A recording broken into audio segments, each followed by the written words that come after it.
Good morning. Je me schijnmal waar ferien zijn. Ik zie al lang niet hier was. Ik wil al lang eier zijn, want Pastor Jacob mij had geloten, maar je weet niet wat het schafft, nee. Nou, dat is sehr gut. Jonah, die Botschaften, wat hij bracht. 4 jaar im November. Dat zijn jaar 3, niet? 4 jaar im November. Dan vangen we met die Botschaften aan, die dan wie Näakjste Kjlats. En daar reden we van dat nu vele jaar wat God had geprophezeit, dan weer nur 400 jaar stille jaar sozusagen, wo Gott sozusagen still wird, oder wie kein Prophet in Israel. En dan einmal ein Tag, dann steht der Engel Gabriel besiegt Zacharias im Tempel. En dat is der Moment, wo sozusagen die Übergangstijd, nanak dort, oder die nie, wo das Eberjet noch nie bunt, oder der Stein sozusagen, der fängt an zu rollen.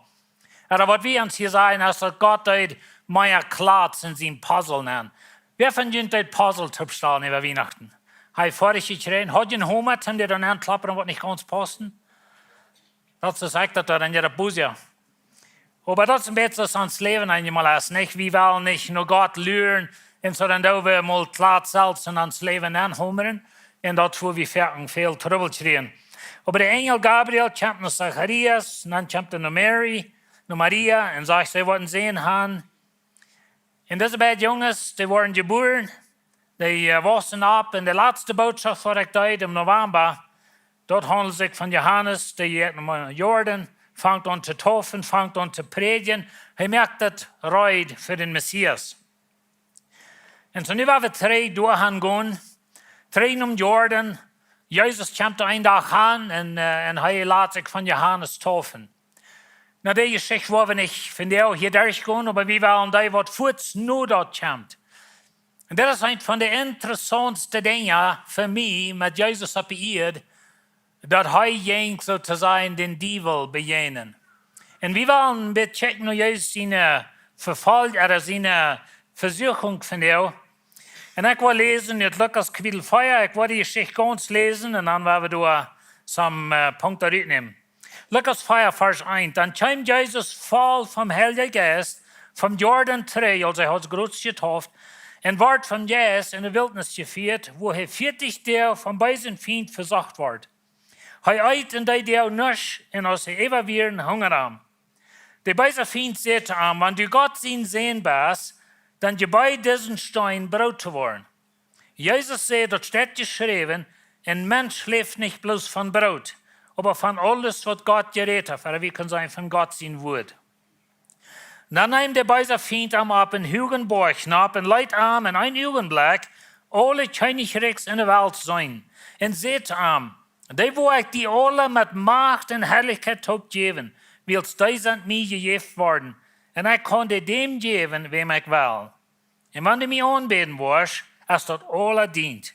Jesus sagt, das steht geschrieben, du sollst selbst keinem aus Gott deinen Herrn anbeten. Und einzig arm sollst du dein. Dann brachte der böse Feind nach Jerusalem und stahl ihm auf den höchsten Tempelsplatz und sagt, wenn du Gott sehen bist, dann spring von hier rauf. Willst das steht geschrieben, er wird seinen Engel befehlen, die zu bewahren. Die wollen die auf die Hänge drehen, dass du die Feind nicht an einen Stein steiten wirst. Jesus sagt, du hast auch gesagt, du sollst Gott deinen Herrn nicht versägen. Als der böse Feind mit all seinen Versicherungen durch wir, verleiht er ihm, was der Nächste gelegen hat. Und so das ist eine interessante Geschichte, wo Jesus, er ist ein Mensch auf dieser Erde. Na weet je dat Thema van als Jezus is ganz Gott und ganz Mensch, dat is een lange Thema was in die Kerk. In die Geschichte haben sie große Sitzungen, große Meetings werden dort angestellt. Aber ich glaube, und wenn ich sage ich glaube, dann meine ich, das ist mein Glauben, die braucht nicht unbedingt glauben. Aber ich glaube, dass ab dieser Welt, na Jesus ist beides Gott und Mensch, maar wir einmal klar halten, aber ab dieser Welt lebt er als ein Mensch, gefällt mit dem Heiligen Geist. Und so steht jetzt nur den Feind. Und das ist wichtig für uns, wenn man heute den Feind begegnet als Gott, in den gewähnt, was halt uns dort. Das ist kein Beispiel für uns. Dann wird wir bloß mutlos machen, weggehen und sagen, ja, Gott kann ein Feind gewinnen, aber er kann niemals. No, Jesus bejagt ein Feind aus einem Mensch mit der Kraft von Heiligen Geist. Und so Lukas merkt einen Punkt von mehrmal in seinem Evangelium, dass Jesus in der Kraft vom Heiligen Geist, Paulus redet Luther von in der Apostelgeschichte, dass Jesus ging Rom in der Kraft vom Heiligen Geist und das Wunder und Predigt und so eine Dinge steht. So dort eine Ding, weil ich klar merken, dort, weißt du, auf Jesus ein ganzer Mensch werden würde, alles schafft, da kann ich nicht erklären, da wird eine lange, lange Unterhaltung geben, aber Jesus wie ein Mensch, so du ein Mensch bist. Und er hat sich über den Feind, so du kannst sicher über den Feind. Und ich war Luther in der Botschaft davon reden, was seine Gewehren wären, so zu sein. Na, bevor wir in das Mitarbeiten angehen, weil ich ein Ding sagen, und das ist, dass diese Welt, die rannt und 3 Dinge. Ich habe einmal von das geredet, aber das sind 3 Hauptdinge, an was diese Welt dreht. Und das ist Reichtum, Kraft und Berühmtheit. Das sind die 3 Dinge, die um dein Leben drehen. Na, wir sagen vielleicht, weil wir ansonsten don't werden berühmt, aber das ist euch really. Du wirst dir gleich sagen, wie viele Klicks kriegst du an dein Instagram? Wer ist an Instagram? Das sind die, die sich noch nicht kennen, selbst zu Show dabei, nicht? Aber wir haben alle Hand, wir haben Facebook, so und so viele Freunde und Facebook, oder so und so viele Menschen haben mich gegleicht und like, das dreht Romans immer ein. Und so diese 3 Dinge, Reichtum, Kraft und Berühmtheit, die gehen immer taub. Ich nenne eine unheilige Dreieinigkeit, aber von dort rannt diese Welt. Die 3 Dinge sind hier in dieser Geschichte. Wir sind nicht korrekt so abgenannt worden, aber dort ist der ganze Thema, da hängt an. Und so da will ich bloß sagen, dass wir durch den was hineinchecken. So der Feind kommt nach Jesus und er sagt, wenn du Gott sehen bist, dann merk von dieser Steiner Brot. Like, wohin wirst du hier hungern? Du wirst ja Gott sehen. Na, hier ist das Ding. Brot eten ist nicht ein Sinn. Bitte wird das Brot. Na, Brot eten ist nicht ein Sinn. Von Steiner Brot merken ist auch nicht ein Sinn. Und so die Frau ist dann die Versuchung hier. Und wo wir Luther noch ankommen. Aber der Feind kommt nach und sagt, wenn du von diesen Steiner was Brot merken, dann brauchst du nicht hungern. Na, ich will dir ein Bild erweisen, wenn wir uns schaffen von der jüdischen Wildnis. Das ist, wo Jesus war. Und das ist ein bisschen ein Bild von dort, das ist bloß einfach eine Dood steht, das ist am Dood mehr, das Wutter, das ist Dood. Sehr saltig, der Jent, das ist bloß eine Drehe, Jent, du warst ungefähr nicht. Das Bild wies nach some Bäumen, aber da sind some von diesen Areas, die sind bloß 100% Dreh. Das regnet ungefähr niemals. Aber hier in dieser Jent, du hast eine Stadt, das heißt En-Gedi. Das ist eine Stadt, wo das Wutterstrom, der kleine Springkraft, für tausende Jahre gerannt. David, das heißt für Saul daran, und Saul will ihn tot merken, dann sagt die Schrift, dass Saul wird gesagt, dass David ist bei En-Gedi. Und diese Spring von der ersten Tag, das ist eine sehr schmucke Stadt in Israel, aber das ist in der Mitte von ganz 3 Wüsten. Na, weet je, Jesus wie hier in der Wüste für 40 Tage sagte, er eigentlich, ob ein Mensch mit Wut hat. Du kannst ohne Eten leben für eine lange Zeit, aber nicht ohne Wut. Und so leben, das ist bloß, was ich mir glaube, die Schrift sagt nicht, aber das haben wir hier in dieser Gegend, und er drunk von der Wut, hier begehen hat den Teufel, hier sind Steine, some von denen können vielleicht sagen, okay, ein kleiner Stein, und vielleicht hat erst der Feind sogar mal einen Stein angekommen, worden und Brot leid und sagt, hier, merk mal Brot. Nou, noch ein Ding, was wichtig ist für uns zu verstehen, dass jeder ein von diesen Versicherungen, die gehören Jesus. Brot merken, gehört arm. Und er hat Luther an seinen Dienst. Vielleicht nicht von Steiner. Bitte, er hat Steiner eine Hänge vor. Aber er merkt Brot. Er feiert 5.000 Menschen. Nächstes Mal 4.000. Jesus hat Kraft. Wenn alle Gewalt gehört arm. Er wird ein König. Dort wäre hier geboren. Als der Engel nach Maria kommt, dann sagt er, du wirst einen Sehen zur Welt bringen, der wird auf David seinen Thron sein, der wird der König sein, der wird auf alle Ewigkeit regieren. Der ganze Thema dreht sich immer um Königreich. Jesus ist der König. Und so ein König sein, de Welt regieren, ist nicht arg für Jesus. Jesus ist der, was das berühmtste ist. Ich meine, er ist der, für wen wir sollen handfallen. Und er ist der, was herrlich ist und wundervoll. Und so, dass er Berühmtheit hat, das ist nicht ein Sinn. Und so, hier ist Jesus. Und dabei ist Vesieekjunk, sage ich, merk mal Brot von diesen Steinen. Da mal an das mit einem Businessman nachdenken. Die von uns, was Business Leads sind, stellt dir mal vor, dass du wirst von Steinen Brot mehr. Du wirst der ganz reichste Mensch sein in der ganzen Welt.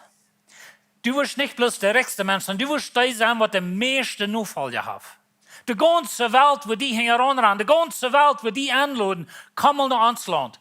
Laat vorhin noch een Eck daar te bij Santa Rita jeent. En daar weten we, daar zijn veel Steine en daar zijn stapen, grote Steine, klam op één stap, top je 4 over de jaren. Stel je mal vor, wenn du kannst von Steine Brot merken, 3 Stapen nur, wo die meiste wird sein. Nicht bloß wirst du der reichste Mensch sein und der meiste Nufall haben, du wirst kein Welthunger zu sich schaffen. Das sind von unseren Problemen in der Welt, von der dass Menschen nicht genug zu essen haben, einmal Kinder dort hungern und all so eine Dinge. Da kannst du abheben, wenn du kannst von Steinen Brot nehmen. Und so, was ist der Trouble mit das? Da wird ein gutes Ding sein, wird es nicht? Und so, hier ist das Ding. Nu soll je horchen. Wenn das krijgt, wo Jesus seine Versuchungen und mir deine Versuchungen toekomt. Weet je wat het probleem is? Das Problem wir Brot Gott. Das Problem wir Königreich ohne Gott. Das Problem wir Berühmtheit oder Fame ohne Gott. Weet je wat ons Problem ist? Korn ohne Gott. Apel ohne Gott. Rouge ohne Gott. Remolkes, Trailers ohne Gott. Eichen ohne Gott. Families ohne Gott. Kirche ohne Gott. Das ist, was der Teufel will. Wenn heute die Kontran von Gott, even mit guten Dingen, even mit Steinen, von Steinen Brot machen, aber wenn er kann Jesus wegwingen von Gott, und Jesus wird sich dran von den Führer, und er wird nicht mehr den Führer sehen wollen, dann hat er gewonnen, und er kann du jeden Glück nur Hall. Das ist, was der Teufel mit dir will. Dat du wirst dein Leben, was immer du das, und das hat gekriegt, was von der Arbeit du hast, oder was von Geschäft, oder was von der Farm, oder was du das, aber was der Teufel will, das ist, was immer du das, dort und ohne Gott. Das ist das Problem hier. Wenn Brot eten ist nicht ein Sinn, Chinese sein ist nicht ein Sinn, berühmt sein ist nicht ein Sinn, aber was ein Sinn ist, das ist, wenn wir den Teufel Gott merken. Und wenn wir wollen horchen, was Jesus seine Antwort in jeder Fall ist, dass die immer durch die Hand, dass Gott soll Nummer 1 bleiben. Wenn dort wir in Wirklichkeit die Versuchung. Die Schrift lehrt uns, dass der Teufel kommt davon her, dass durch das gefallen, dass er will über Gott stehen. Er will Gott sein, und das ist, was er von der und haben das. Näakjste ist für Jesus, er wird hungrig, 40 Tage ohne Eten. Sei mal, wo je was und je hungert, so ja, alles, was je denken kann, ist eten. Und dann kommt je in Huis und da trägt eine Schein gebacken mit Brot, und weet je, mit alle Gewalt, weil wir bloß eten, das ist alles, was wir denken können. So schafft Versuchung. Der Feind versucht, die so drauf zu merken, mit dem einen Ding, dass du was ganz durchband verwickeln. Reichtum, Kraft und Berühmtheit. Das ist für die Welt umdreht. Und was die Dinge in sich selbst sind nicht arg. Aber wenn wir das ist ohne Gott tun, das ist für die Trouble kommt. Und die brauchen von der nicht so wie in der Welt, aber wir wissen, wo schrecklich verdreht die Welt kommt, wenn wir es Gott rütgestellt haben. Wir haben rütgeliert aus unseren Schulen, aus unseren Kort, aus alle Wehen. Gott rüht alle Wehen und wir sind die Folgen von der. In Johannes 1 Johannes 2 Vers 18. Da sagt es, dass alles, was in dieser Welt ist, geldgierig sein, hingeran sein, nur was die Uhren jankert, und sich groß tun, das stammt nicht vom Futter, das ist von dieser Welt. Das sind die seltenen 3 Dinge aus Reichtum, Kraft und Berühmtheit. Den Namen, wie hier Johannes nannte, ein klein bisschen anders, aber das ist das seltene Thema. Jesus seine Antwort. Und zu Jesus steht geschrieben, dass ein Mensch lebt nicht bloß von Brot, aber von alles, was Gott geredet hat. Na, Brot ist wichtig. Ein Mensch lebt nicht bloß von Kornackern. Ein Mensch lebt nicht bloß von der großen Opel-Arntrien. Ein Mensch lebt nicht bloß von schrecklich viel Trailerspielen. Ein Mensch lebt nicht bloß von einem Welttrocks auf der Road. Ein Mensch lebt nicht bloß von Geld, Kraft und Berühmtheit. Wir leben von Gott. Und das ist so wichtig, dass wir da verstehen, was die Versuchung hier ist. Gott hat einen Plan für Jesus. Ich meine, er wird für uns sterben. Stellt ihn vor, wenn er nicht wie ein Krieg gegangen wäre in dieser Versuchung. Na, weet je, dit is een diepe thema, we kunnen er lang van reden, habe ich in eine Botschaft aber weet je, der Feind bejehen Adam und Eva, aber ganz beste steht in dieser Welt. Im Garten Eden. Ganz voll ab das Leben. Ich meine, die hatten rein alles, was ein Mensch sich wünschen kann. Ohne Sinn, Gemeinschaft mit Gott. Ich stelle mir immer so vor, dass Gott ging mit ihnen im Garten und jeden Abend. Wenn das was passiert, dass sie sich versinnig hatten. Ich glaube, das war Gott wir. Und er hat mit ihnen Gemeinschaft. Und dort kommt der Feind an. Und sie verspielen. Der Feind bejagt Jesus, sozusagen, bei euch zu stehen in der Welt. Ganz dreig, ohne Eten. Verhungert, Messkrank, ich meine, 40 Tage nicht eten, würden wir nach Hüten Knirkers sein, nicht so? Aber Jesus gewann. Und das wird unsere Erlösung gehabt, nicht? Das du nicht verspielen. Aber der Punkt ist das, Brot ohne Gott. Und so, wenn du miteinander loten, das wird immer du das. Vielleicht hast du bereisen, vielleicht hast du Hieser reinmerken. Was ist deine Arbeit? Denk dir mal bei dir.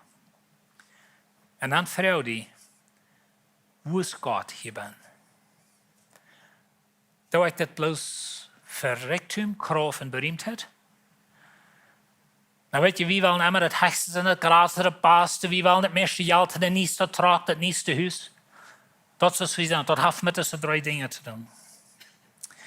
So, der böse Feind, der nimmt Jesus, der verspielt hier mit das Brot, dann nimmt er Jesus am Hühnerboy und sagt ihm, dass hier, er wies ihm die Königreichs von der Welt. Und er sagt, das wird die alle geben, wenn das mir gegeben wird, ich kann das geben, wenn ich will, dort allein ist ein langer Thema. Mal zu reden von wer diese Welt ist. Und so, das wird die alle geben, und mir was anbeten. Klippet Sieden von Engedi, wo Jesus wir, du hast den Borg Masada.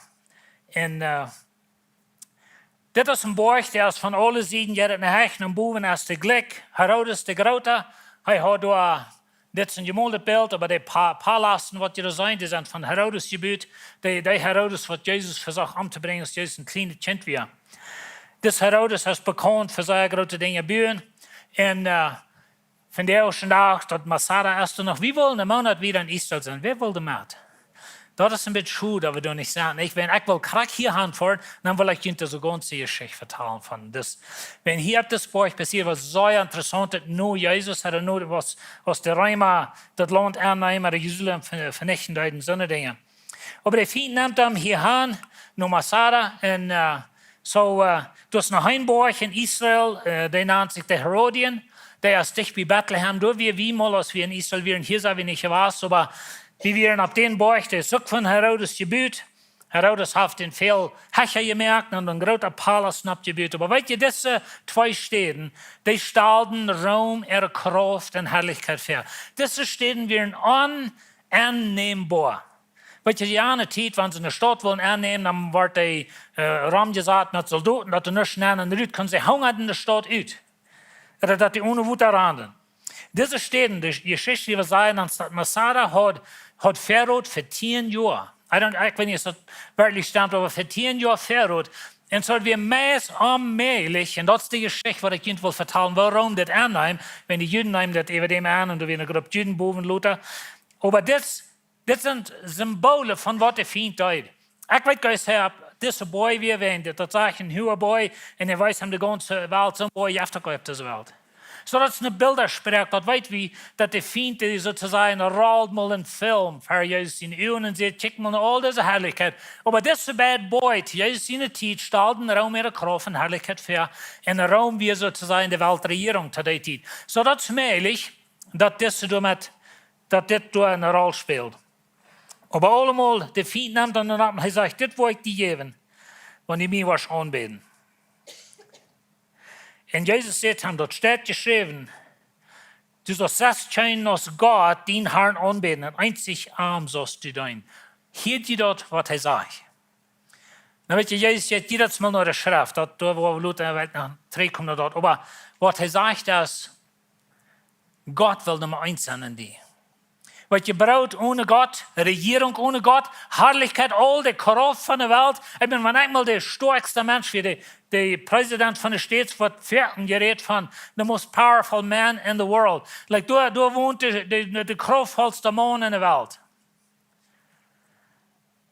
Dat is wat we willen. Dat is die mannen.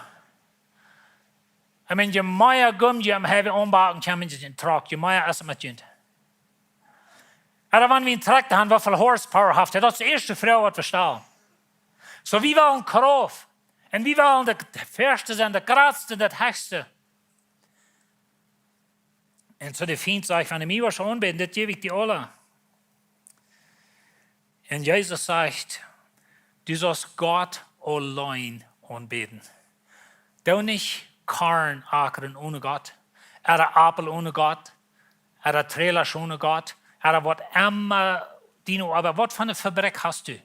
Dat ohne Gott, dat is wat de duivel wil. Dat is die grootste versuchung van jou. Oh, ik weet, we reden van versuchung wegen drinken en drugs en al die dingen. Aber de grootste versuchung is dat we Gott worden te zien staan. We leven bloß allein da und wir haben die Wissenschaft, wir haben Technologie, wir haben rein alles, was da fehlt. Wir brauchen nicht nur mehr Gott. So dreht die Welt, so denkt die Welt und so will der Teufel haben, so du denken. Und so Jesus sagt, no. So der Feind nimmt Jesus nach Jerusalem, nach der höchsten Stätte im Tempel. Und er sagt, like, hups hier auf, wenn das steht geschrieben, Gott wird seine Engel schicken und die wollen die beschützen. Du wirst den Fout noch nicht steiten. Und wenn wir dann ein Bild haben von Jerusalem, von der, wir wissen nicht korrekt, wo das ist, aber du hast eine hohe Spatz. Oder du hast eine Wand. Und als wir da wären, ich nehme noch ein Bild, ich dachte an, wir wären da, ich nehme ein Bild, das ist nur hoch. Und zusammenleben, dort wird der Ark, wo der Feind sieht, er soll raufhüpfen. Aber das Ding ist, dass Jesus soll darauf hüpfen. Ja, das Ark hier oben, das die Wand da am den Tempel, dort ist da, nur sehr hoch. Und die Juden, sie wollen Amman taken. Even wenn Jesus hat wundert, dass man ernten ihre Kranken heilen, sie wird ja von mal taken, dass wir an die glauben. Paulus sagt Luther, dass die Juden wollen Amman taken, die Griechen, die wollen Wissenschaft, aber die Juden, die wollen einen taken. Und der Feind sagte Jesus, weißt du, wo du wirst kennen, diese Juden gewesen? Wenn die hier Schraf haben. Na, Jesus hat nach Gott den Dienst angefangen, dass wir nach Gott klar, dass die Juden anwenden verschmieden und das Luther deuten so wieder, aber das wird die halten. Like, wenn du das wirst tun, dann wird die ganze Umgebung noch die nicht kommen. Wenn du das wirst tun, dann ja. Und so der Feind sagt, hüpf hier auf, Gott wird die beschützen, du wirst ja Gott sehen. Und Jesus sagt, du sollst Gott, den Herrn, nicht versehen. Handelt sich wahr dass Gott soll Nummer 1 bleiben. So diese 3 Versicherungen, die drehen um diese 3 Dinge von Reichtum, Kraft und Berühmtheit. Das ist, wo dein Leben herumdreht. Vielleicht erkennst du das nicht, vielleicht denkst du so, Mensch, ich habe so wenig. Like, wat heeft dat met mij te doen? Dat heeft nur veel. Wir sind alle hängen an dort. Wir sind alle hängen an der Reichtum. Da wird es gleich arg Geld haben. Lass mich noch einig sein, die von Juden, ich habe von Korn und Apfel und all das geredet. Ich will nicht an Jesus glauben, dass es einen Sinn, wenn die Korn haben, ackern, oder wenn die Apfel haben, oder wenn die Trailer schmecken. Das ist nicht einen Sinn. Ich wünsche, die würden mir recht verstehen. Was der Teufel will haben, du sollst dort tun ohne Gott. Das ist der Punkt. So vor dem Haus und da sehr mutig Korn ackern. Was der Teufel will haben, ist, dass du so ein Sonntagsmorgens in die Kirche sind, aber am Montag bist du ein Businessman, nicht ein Christ. Das ist, was er will. Er will haben, du sollst dort das Leben hier von dir aus morgens und dann Montag bis Montag. Das sind zwei verschiedene Dinge. Das ist, was der Teufel will. Und so das wird die Versuchung für Jesus. Feier Dinge, ganz kort, mit der Titus mehr sagen, aber Feier Dinge, was Jesus hat, was wir machen, was wir bloß abnehmen, das sind Teimerchen sich selbst, und ihr hält davon. Nummer 1, der Heilige Geist. Jesus, wie gefällt mir der Heilige Geist? Wenn du ein Kind Gottes bist, dann hast du den Heiligen Geist. Das ist ein langer Timer. Der Schrift ist klar. Du bist getekent mit dem Heiligen Geist. Du bist versichert. Du bist der Tempel von dem Heiligen Geist. Verschiedene Bilder braucht die Schrift. Aber du hast den Heiligen Geist. Lehr die nur den Horchen. Lehr die Anhänger angehen. Lot den seine Kraft, durch die den Feind bejahnen, sozusagen. Der zweite Ding ist Wahrheit. Der Feind regiert in Leers. Und ich weiß, wir haben allerhand Ideen von wer alle bei sich erst haben. Hier muss man einen Rüttrieben und dort und so weiter. Das sind mein Sinn Nonsens. Wenn der Teufel die dort anbilden kann, dann kann er dein Leben kontrollieren. Als Paulus redet von der Kraft von jenen Feind kämpfen in Epheser saß, das rein uns erste, was abnimmt, ist das Bild von Wahrheit. Dat wurde Gott zijn woord nennt. Jesus ging immer war nur de Wahrheit, immer war nur de Wahrheit. Dat dritte denk is Gott zijn woord. Waar we bekannt zijn met Gott zijn woord. Waar we niet onze Bibel te zien schmieden, de Heilige Geist te zien schmieden en zo denken, ik zie je zelfs groot, kijk al wat je leert, nu wil ik het zelfs doen. Gott zijn woord. En dat vierde denk is gebed. En we vinden hier niet dat Jezus gebed, maar wanneer we zijn leven bekijken, dan weten we dat hij beet. Hij reed immer waar met een voeder. Hij redet in alle, en ik sage es für diese 40 Jahre, hij redet mit Gott, ständig mit Gott in Gemeinschaft. Und so das sind die Feuerdinge, die ich will abnehmen, was Jesus hat. Er hat den Heiligen Geist, er hat die Wahrheit, er hat Gott sein Wort und er hat Gemeinschaft mit Gott, er hat Gebet können sein. Deine Erlösung hängt davon auf, dass Jesus sich hat. Ich will noch einmal sagen, wenn es wichtig ist, dass ihr verstehen, was ich sehe. Deine Erlösung hängt davon auf, dass Jesus sich hat. Deine Familie, ihre Zukunft, hängt ein langer davon auf, dass du wirst sicher. Und so, wenn ich als Führer bloß für Geld, Kraft und Berühmtheit lebe, dann ist es leicht möglich, dass meine Jungs auch werden. Und so wir als Eltern haben eine Aufgabe hier. Das ist nicht, dass wir unsere Kinder können raten oder irgend so was. Aber wir können ein rechtes Leben verleben. Jesus ging den Weg für uns. Als ein Mensch. Und ich will noch einmal sagen, Jesus wie ein Mensch auf dieser Welt, gefällt mir ein Heiliger Geist und so bejahnt er den Teufel. Er bejahnt ihn nicht als Gott. Die Bibel sagt, Jesus wird versucht in alle Dinge kreuzes wie, aber er bleibt ohne Sinn. Paulus redet davon, dass dort, wo Adam vernichten deed met zijn ongehoorzaam, dat heeft Jesus teruggesteld met zijn gehoorzaam en dat geht alle ram dit. En so Jesus hat sich. Von der auch ich und du, das sollst du gewähren. Wir haben den Heiligen Geist, wir haben Wahrheit, wir haben Totritt zur Wahrheit, wir haben Gott sein Wort und ich habe einmal gesagt, ich habe wieder Trocklot, man das spricht, was du willst. Nicht bloß lesen, aber horchen. Und wir haben Gebet. Das war Jesus, den Teufel gewann. Und so werden wir seine Fußstapfen noch gehen. Amen. Wenn wir nach Tod beten, ans Vater im Himmel. Wir danken dir für Jesus in sich. Herr, wir danken dir, dass du uns gesagt hast, wir sollen die Nummer 1 haben. Herr, wir leben in einer Welt, wo die Welt uns schieben hat, nur Reichtum, Kraft und Berühmtheit, und dass wir wollen Gott zu sich stellen.